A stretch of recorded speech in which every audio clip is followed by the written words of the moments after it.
I did Michael Jordan, and I was thinking about singing for you guys, opening up, but my voice is a little bit scratchy, so I don't think I'm gonna sing.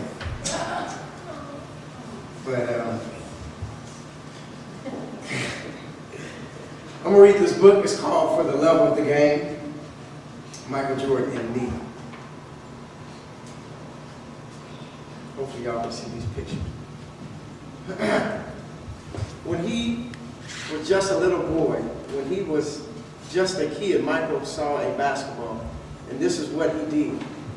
From North Carolina, at guard, 6'6", Michael Jordan.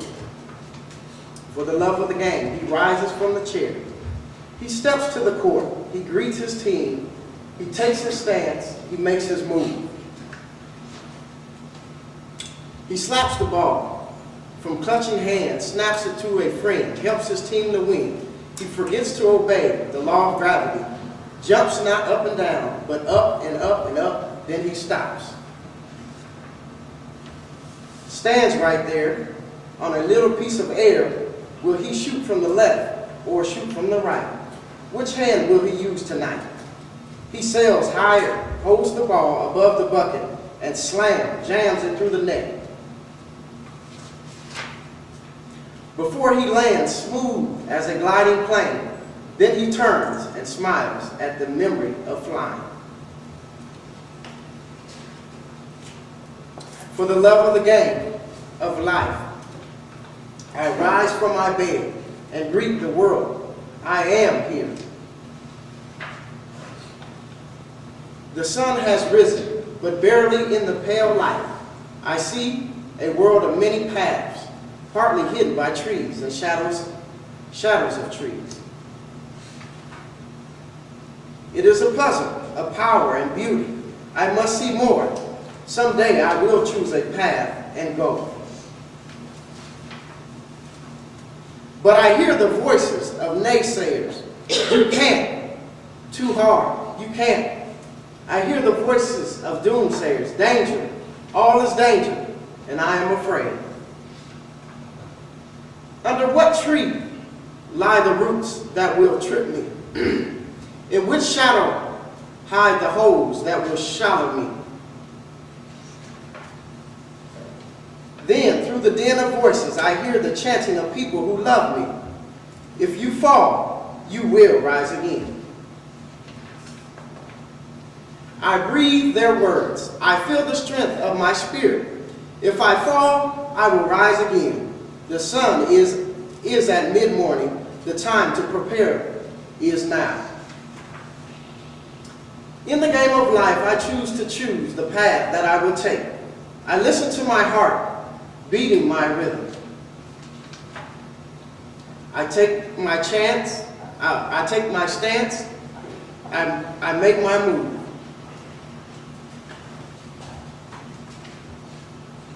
For the love of the game of my life, I live. Who is the next Michael Jordan? Is LeBron James? Is Kobe Bryant? Is Carmelo Anthony? But we need to ask these questions.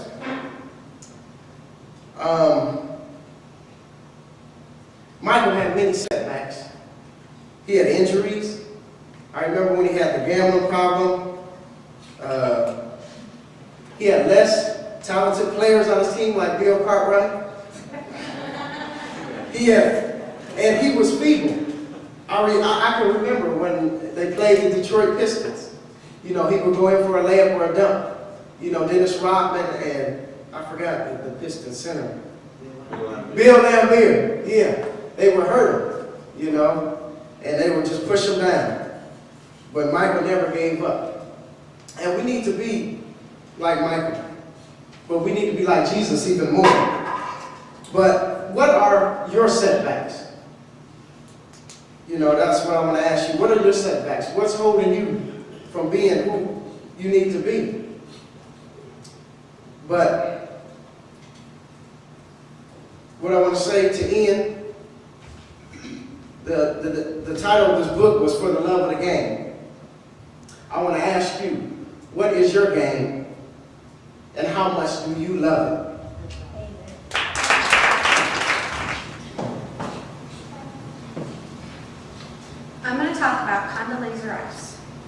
In 1993, Condoleezza Condi Rice became the youngest and first Black Chief Academic Officer at Stanford University on September 1st, 1993.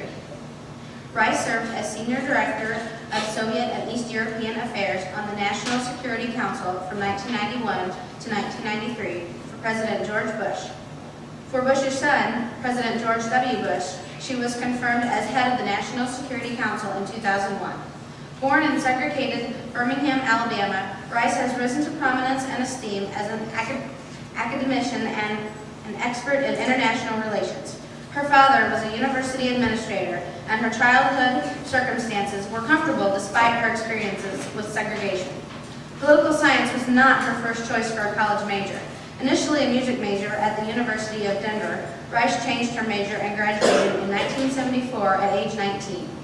A master's degree from the University of Notre Dame followed in 1975, and she was awarded the doctorate in international studies from the University of Denver in 1981.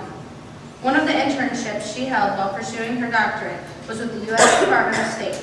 After receiving the degree, she taught at Stanford from 1981 to 1989. Her teaching was recognized with an award in 1984.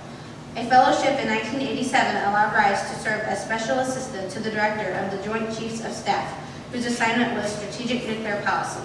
Rice has an enviable list of scholarly publications and has been called by some one of the new breed of young Black conservatives. I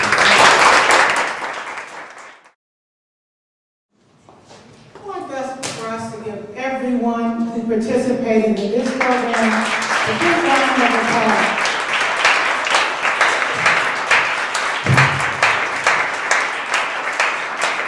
Job well done. I'd also like to end by saying, or at least answering the question, what is my game? My game so happens to be students. It so happens to be the love of students. I know my gift. I have a passion to teach. I fulfill and am fulfilling that calling. And I want to say to each of you, yes, draw within yourself some way a love for reading, which is what this is all about. Reading from our past. We can't talk about our present, neither can we talk about our future without looking at our past. And I want to end with this quote. Remember, you must have a self to live with, a cause to live for, and a faith to live by. I love you dearly for your participation. Thank you.